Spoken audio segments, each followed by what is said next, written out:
It's v.h.s.x. What do you mean?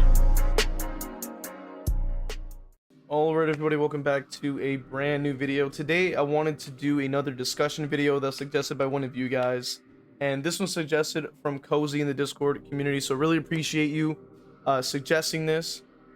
And they mentioned that it was actually a must reaction, so it had to do with Professor Hens' video titled "These New DBD Stats Are Very Weird," and I'm interested in actually seeing what it's about, because obviously it has to do with kill rates, it has to do with MMRs and stuff like that, which we've spoken about extensively, and I'm interested in taking a look. So the original video is linked in the description, of course.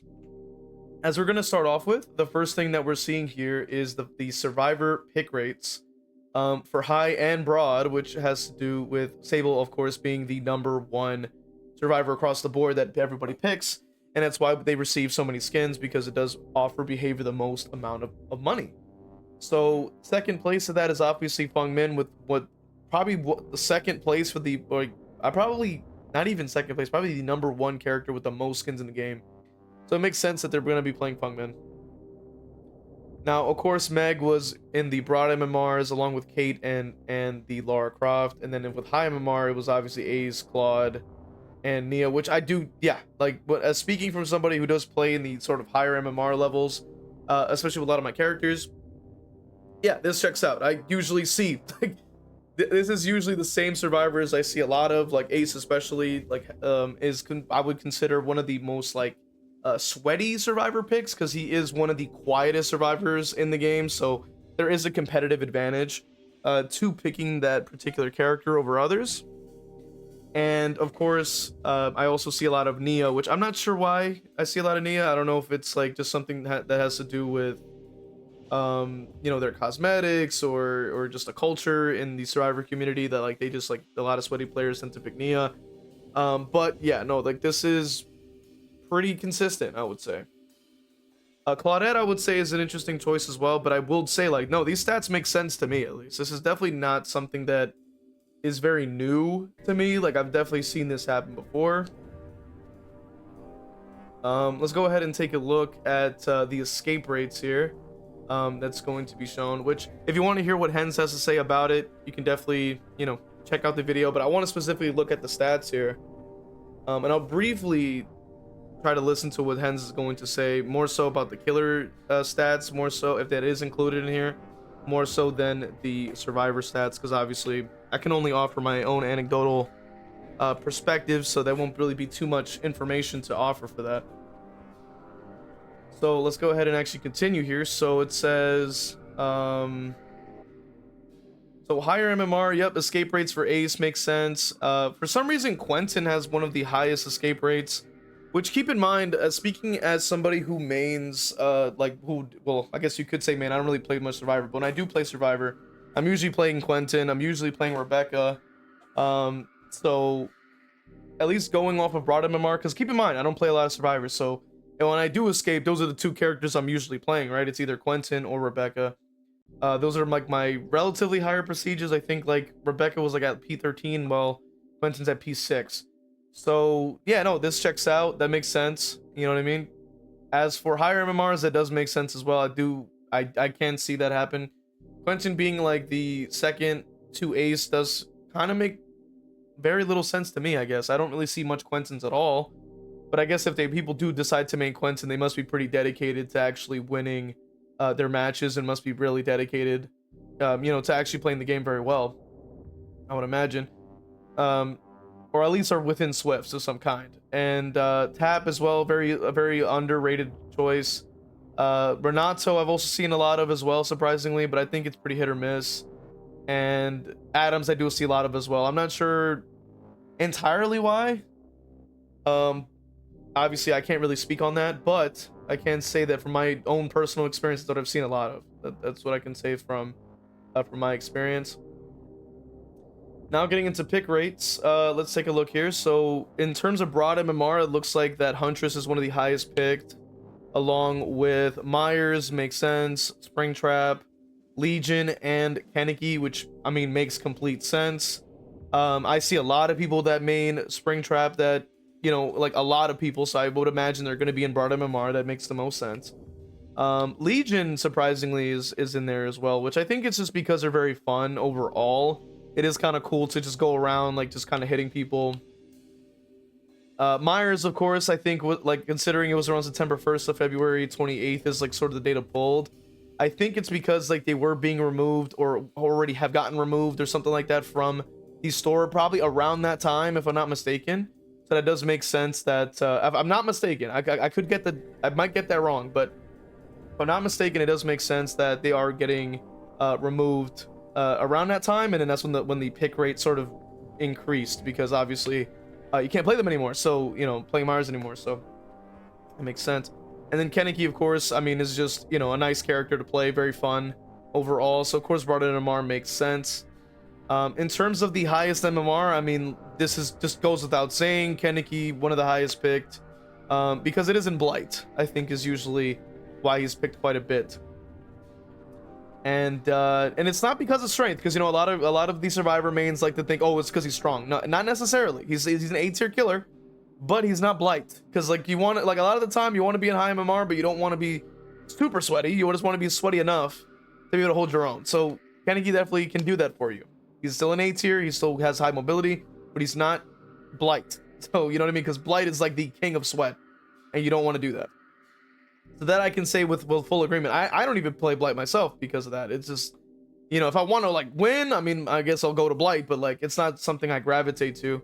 But Kaneki feels like there's a lot more to learn, at least from my perspective. There's a lot more to learn, a lot more things for me to like try to sink my teeth into, compared to Blight, where it's like I feel like I kind of understand. I mean, there's certain things that I don't know how to do yet, or certain tiles I don't know how to play yet, but for the most part I already understand mostly how to play him. But Kaneki, I feel like there's a lot of things there that I haven't really learned yet, that I can definitely, you know, take into account and be able to use. And plus the build variety is definitely a little bit better, because obviously because Kaneki is resorting to M1 in order to down, you're gonna get more value out of Surge, you're gonna get more value out of probably Eruption potentially, or other perks like that have to do more so with like being on foot and having to M1 a lot of the time. You know, and maybe a little bit less from Pain Res. I think Blight will have a little bit more value with Pain Res in comparison to Kaneki personally. That's just what I think. And then Wesker surprisingly is an interesting choice, because obviously, at least from my perspective, I think they got pretty power crept by Blight and Kaneki as it is, so I was kind of surprised. And Myers being up there is also a little bit surprising as well, but they are very good now, so it does make sense that he is pretty good now. So it makes sense that he does get picked quite a bit. And then obviously Springtrap I think is pretty bad, so I'm surprised that that people do pick him, despite the fact that maybe they're not winning, but they are picking him. So that's an interesting thing. So I want to hear what Hens has to say about this actually. Number one, 8.1% of the matches, a lot of survivors are kind of sick and tired of facing him. And yeah, do be that way. Number two, we have the Blight. No big surprise. Okay, the third one does kind of surprise me a little bit. It's Wesker. And then we have Myers, really. September 1st. I think this is pre-rework Myers, right? Interesting. Myers, very popular. So Hens said it was pre-rework, it might be. So like I said, I might have gotten the timelines wrong. I forgot, honestly, when he was removed, because I already owned him for so long. I just completely slipped my mind as to when he was getting removed from the store, but either way. He's relatively fun to play. And number 5, we have Springtrap. That is totally fair. I mean, sure, I also like playing him. I wouldn't have expected him in top 5, I'll be honest. And then Brother Mama Huntress, dumb. That was like, yeah, that's what I was thinking as well. Like, I just didn't think that he would be picked much, because he, at least from my perspective, he's a little weak. Like, I don't really think he's that strong, but people are picking him high level. Right behind, look at this. There's barely any difference between them. 4th is Legion and 5th is kind of like post-release, right? So you would expect this to drop over time. The Springtrap was pretty relatively new. Ah, okay. That explains a lot. The Crosser didn't even make an appearance at all. I mean, she was the newest killer for this dataset, but yeah, not that popular overall. Yeah, I still haven't bought Crossu on the game. I still haven't played Crossu. I don't plan on playing Crossu, at least like on my own. You know what I mean? Because I'm like, you know, the gameplay never looked interesting. It always looked really jarring. You know, the camera looked pretty bad. The gameplay looked pretty boring. I was like, yeah, The sounds are really annoying for me too, and I really didn't like the music. The cosmetics weren't that great either. So I have a lot of issues with that character as a whole, and I just didn't. And even the chapter itself, I had a lot of problems with because it offered, when we already have the sort of exhaustion perk epidemic, already like being a like super meta sweat ball all the time, just like non-interactions. You then added in that chapter a perk that literally added to that problem twice, because you have the tambourine perk, the 1 2 3 4, which already added to gen speed, which is already a problem currently, and then you also have ghost notes that only buffs up the vigil, like, you know, exhaustion meta, and you're like, great, like we don't need that. But of course, so I'm just like, yo, like that chapter is a bad thing for the game. I didn't want to see that. I'm like, that's terrible. Like, why would I want to see that added to the game? You know what I mean? So Karasu to me is like the poster child of that. I don't want to have to even acknowledge that Karasu exists sometimes because of that. Which is a little dramatic, I will admit, but still, you know, I just hate it. I really despise the fact that they were there to cause that problem for the rest of us as players on the killer side. So, going into the kill rates, it says that in broadest MMR, it looks like the Vecna was actually at a 65.5%, which is pretty consistent. You know, like the Vecna is very nice. It's very good. So it does make sense. You know, they have a lot of options, a very good killer, very fun, I would imagine. I don't really play them very often, but very fun. Second place to that is Freddy with the 65.3%, which is also interesting, but also makes sense. He's a very well-rounded character, has traps, has snares, has things like that, which I know a lot of players, especially in broad MMR, will struggle against because it has to do with hindered, has to do with the pallets and stuff like that. Makes complete sense. I'm not surprised by that at all. What I am surprised by is actually the Onryo, which I have been using recently, so, you know, I can kind of see why, you know, in more broad MMRs, they might have a higher kill rate. Which I would imagine would probably be because of the condemn. If they're not taking tapes out, they're pretty much going to get cooked. So that's probably why their kills tend to increase quite a bit, which I've noticed even from my experience playing them, even on stream recently, has just been getting a lot of kills, which has been pretty nice. Now, the Dredge, also kind of surprising, and also Pinhead, which Pinhead I think got removed at this point. I don't know when these characters are getting removed, dude. But I know they got removed at some point, and it might be like harder to figure out how to counteract his power. Which yeah, these check out. These check out, I would say, for the most part when it comes down to broad MMR. That means, which is I think they relabeled it because it used to be low, then mid MMR. I think they're just gonna call it broad, so it refers to both at once. And high is obviously high. And for some reason, the Karasu at 67%. Obviously, it's probably, you know, changed since then because this is just an ongoing, you know, data set. Vecna also being at a 66 makes sense. I think they might have released at that around that point. He might have released around that point, so I don't know. Twins has always been consistently a high tier killer. I know a lot of people are like, no, they're not. But like, you know, surprisingly, I mean, there's a few people that do say that, but they are. If they weren't bugged, guaranteed they'd be S tier. But if they're always bugged, so that's why you're gonna constantly see that their, you know, pick rate is pretty low. But keep in mind, very strong character. Kaneki with the 65. So keep in mind, a lot of people like to say that this character is crazy. 65%. So pretty much hitting exactly the point that they need to hit. And then Vecna, of course, right next to them as well. Makes complete sense. Not really surprised by that. I want to hear what Hens. I want to see if Hens has anything to add to this. 7. Why did I pronounce it that way? 67%. Okay. Kill rate overall. And interesting that the high MMR, the killers have a higher win rate at the top. But the survivors also have a higher escape rate. Interesting. This goes to show that the data is a little weird. So I guess it's more top heavy, which kind of makes sense. I mean, everyone is like abusing the meta, and if you play weak stuff, then you're probably gonna get rolled. So number 2, Henry, yeah, very deadly killer, honestly. Incredibly strong. I see some people say he's not that strong anymore, but honestly, solo queue bully. Same with Twins. We see the top 3 are honestly solo queue bullies. And yeah, they have the highest kill rate. So I'm not crazy surprised about this.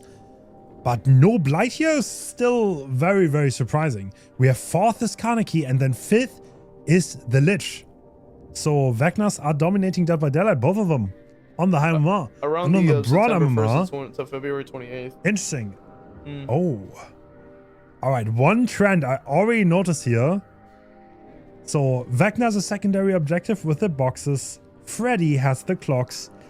Onryo has the tapes. And the 5th one, Pinhead, has the box. And obviously Dredge with the Nightfall will lead to confusion. And if you don't have map knowledge, then you're probably going to die. So yeah, no, Hens makes a very good point about that. I didn't even think about that. Is the secondary objectives are allowing for a better kill rate, because you have to deal with the clocks all the time, you deal with the tapes all the time, you have to there's additional management.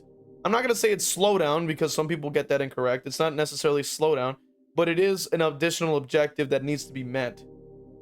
That means that they're gonna have to then use their brains more and actually think about strategizing through that sort of thing. So that's what the whole box timer thing, the tapes with your stacks building, the sleep meter, the picking up the items to counteract his powers, like on Vecna.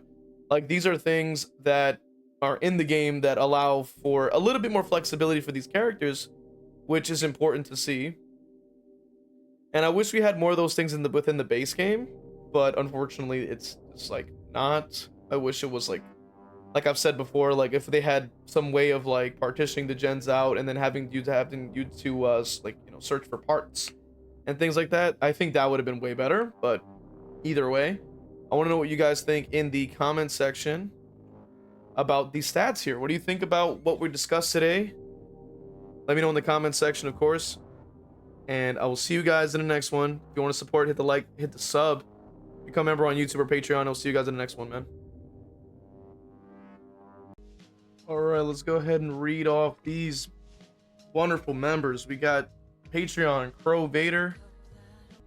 All my YouTube members, Brando, Evil Blade, Cap Courteous, WTF You're Not JLo, Evil Peach, Kargan Falcon, Dole Whip, Noxus, Zero Mocker, Jack, Christian, and Crow Vader. Really appreciate you guys supporting, man. And if you also subbed on Twitch, just know that you got love coming your way too. Appreciate you guys, man.